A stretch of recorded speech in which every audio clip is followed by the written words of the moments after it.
Guys, let's just unpack on the Mummy Club season 3, the reunion part 1.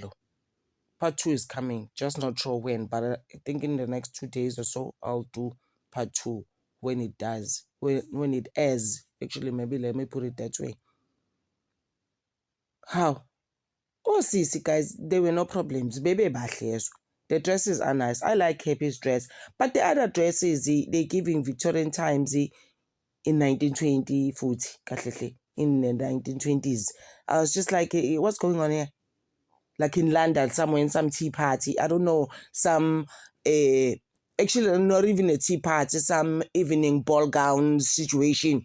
I'm like, listen, go, but they not even that crazy. They are just fine. Some people give us criticism. Cool footmen, I'm not even criticizing them that much. That's what I'm saying.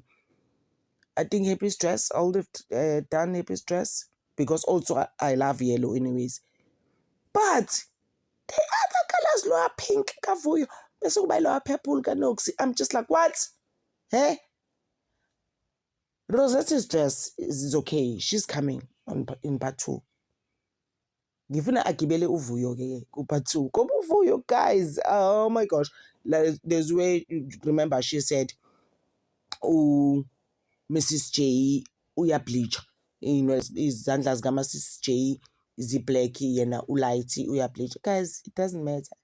Mrs. J can do whatever she wants. But my thing is that what I didn't like there is that people didn't take accountability. Remember, Happy Ute, she is going to take accountability, and she does actually take accountability.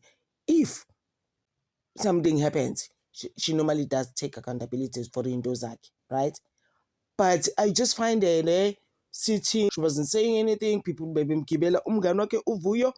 She never stood up for her friend that she brought to the show. Who I even thought, why would you bring your friend to the show? Who was in Klebi and the gossiper in season 2? You come and bring her here. We understand. Oh, business noratile, business ratile kuma socials. This is what happened in Moratile. This is what's going on. Guys, I was just like, look, when she came, I did say, if you've seen my reviews, I've said it. Oguti, Uvuyo is gonna bring drama. Then the host did ask them, Oguti. So Babuze, Oguti, how do you find season 3? How did it go? Papendil Oguti, I know, food special happy. It wasn't that bad. Prior, you were not available at some stage. You didn't even go to Mpumalanga. It's a big jelly in that. How was it nice? How was it okay? No, guys. Even now, you said the same thing. Oguti, it wasn't okay. It was okay. How was it okay when they brought toxicity? And uvelo abahlangela ke Mrs. J. What if you brought toxicity? Bamngenela ke usisters lo naye ubegqonga ube impi. I understand uJabu Sande, but how sisi. So now, instead of taking accountability, usithule again the things that she does vele wazenza na ku season 2 wazwakhala ke ku season 2. Right? So nje abantu sebethi hayi kwaku right, but they are the ones that actually brought toxicity. And end up guys ke abantu kwese kukhona segregation serious kunama groups vele. I mean, end up vele kanjalo when the season finished with Happy coming to Mpumalanga and all of that. Abantu wa end up angasekho mnandi. You know? Ngisasho indaba kaMrs. Sande. Mrs. Sande ke bamgibele ke naye ke ngoba iproblem kasisi akanayo backbone. My thing is that she never stands up for herself. She just apologizes after baby pickle leqoki and indaba yakho wayilethele uHappy instead ukuthi uHappy asathi oh sengiyayibona ngendaba kaMrs. Sande. Mrs. Sande kahle pickle leqoki. Just imagine guys, ipickle leqoki manje when you right, when she's the one who you were talking to about this zabantu. Say pickle manje leqoki. Hayi pickle leqoki. So my thing is that Mrs. Sande ngibora ngayo for days and months is that she never takes accountability. Uvela ba into egulayo kumbula wayesegule nesifo sijanjani in not even nesifo chronic illness, no. Although I think it is actually chronic by now, uthatha amaphilisi and stuff. But uvela ba into ekhala, this time she hasn't cried. Maybe uzokhala ku-part 2. Ku-part 2 there's a chance ukuthi uzokhala ngoba uyathanda ukuthela abantu ngenyembezi. Ilabantu abavele bengimangasazi ukuthi bathini bavele bapicike bakhale. So my thing is that what bothers me about her is that she never takes accountability and be like, okay, so what? So yes, pickle, so what must happen? Go back. I need to find aromat in the drama. We needed the drama. We needed something happening in the Mommy Club. So what? We understand she never does those things. Agana, backbone, nothing whatsoever. She's the type that will be like, oh, okay, yeah, get how? I'm like, I was sitting here. You need to come down. Why you lo?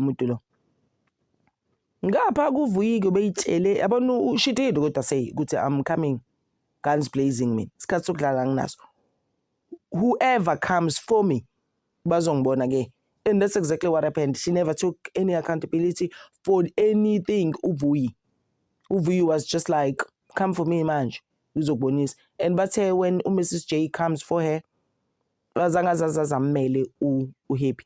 And my thing is that labo sisi they're not all perfect. Finally, I had some favorites nami and feel they don't have to apologize to anyone.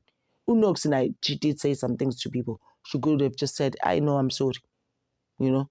She didn't want to say I'm sorry, nothing. Ngapha futhi uvuyi uthi uMrs. J umngoma bakhe spiritual healing yakhe. However we might call it. Angithi is busy futhi ngokufana lezinto. So let's just say spiritual healing. Ufeel ukuthi kuyifake. Who feel people can't be imposing their things to her, and they didn't really impose them to her. Uhepinje who came through quite a few times around Madluzis and stuff like that. And Uvuyi, most of the time she was lying and she was making things up. We've been watching Mommy Club, we know exactly what's going on. That look like a tent. I'm just like, Sissy, please. Just calm down. Like, what's going on? The problem with her, she had told herself, it's like mina, to get off. And it didn't really necessarily work out. And happy. And they bought from Four Stories too. It was a strand, both of them. Some sis. Actually. You understand? Just leave my friend alone. Oh, Mina, I'm coming for you. No. Konanje once she was trying to say, guys. But my thing is that all of us, we must take accountability and be like, ngakwenza lokho ngakusho lokho. Unoxi unaye washo ukuthi uzoba ne-anxiety, bese unhappy. She even went to see someone, I think, a therapist or a shrink, just to say angikho right. Omunye kuqhamuka nalezo yitori Upeladi doesn't come to the reunion. I think she thought people would stand with her. Then bamdonsa ku social media. You know ukuthi uvuyi basamdonsa as I'm making this video. 9:30 manje in the morning on the 18th when I'm making this video of May. Sebemdonsile the whole night. Uvuyi. But sebena. Hey, sicela ungahlanyeli thina wena. Ukhuluma ngani abanye they even calling her lie. I just feel it's a lot. But yeah, they're dragging her to filth on social media. Peladi goes, and as I did say on my video before this one, she goes and speaks to the voice of Palisa. Palisa Kasomizi Umaga Bahumi. She clebers there. She says stuff that doesn't exist, stuff that we know nothing about. She was supposed to stand up for herself and come to the Mommy Club like she used to. You think you better? How are you better? Guys, naloko kwangenapi azi ke bathi ezinye ke ngisho abantu baseMamelodi manje sebeyayikhipha ku social media. Kuneyindaba eningi kanjani lo muntu? Scandal of scandals. But usezozenza ngcono la. Kade sekhalisa ke kuPalisa, hayi futhi nje mina kangumuntu angithi angifuni usenza lela gama le D la lisebenzisa mangabe uhlukumezekile, ungaphathekile kahle empilweni uzo end up usasa amaphilisi. Ukubona lokho kugula okunjalo. Ekuhlangene futhi ne-anxiety sort of, you know. So bese naloko kugula kanjalo. Guys, lokho kugula kulethu uba odelela kanje wena ku the Mommy Club. Lo muntu wakudelela from the word go. From the word iqala iMommy Club. Wosu rude. Udonsana nabantu batshela just because ushade nomlungu. Just because yena akazazi amthola umlungu. Akumla I've said it on my videos, third or fourth video. I said ukuthi hayibo phela yazi you. I was with someone omazi uPhiladi ukuthi wayenza izinto back in the days. And chances awusazenza asimazi. Usezenza into engcono laphana ku the Mami Club. Usengcono. I'm just like, Sissy, please. Wena, you are the same person owenza izinto ebantwini. And umdonsile ku Mrs J wathini kena wathi futhi wathatha amadoda abantu wena. Uthanda amadoda abantu. Umugwanti waku Pretoria. Sifebe saku Pretoria esaziwayo. So Musa qhamuka la. Uzozenza uzogibelana nami and make yourself better. Kwasho ukuthi actually in fact the other group brought toxicity to this group. I feel all of them now and then they are toxic. Mrs J took another 10 actually and became that person naye umgekho right. So I just feel like she's not perfect. Yeah, just as much as she was busy saying ngiyaphuza naloko bekufanele athathe accountability and take ownership and axolise and be like, guys, I'm sorry, izinto lami engasisho omugwanti and mean it. Ngoba at some stage but uvuye what hello, please, she doesn't even mean the apologies that she's brought forward and be like ngiyaxolisa. She doesn't mean it. Abu Sunday doesn't stand up for anything. Uvele nje enza amahlombe gazi ngathi nginganenzela amahlombe ka Jabu Sunday. For a businesswoman, for someone that has businesses, someone who's on a reality show, she mustn't come back. Remember I said, yabo abantu ngabafuni seeing them back here.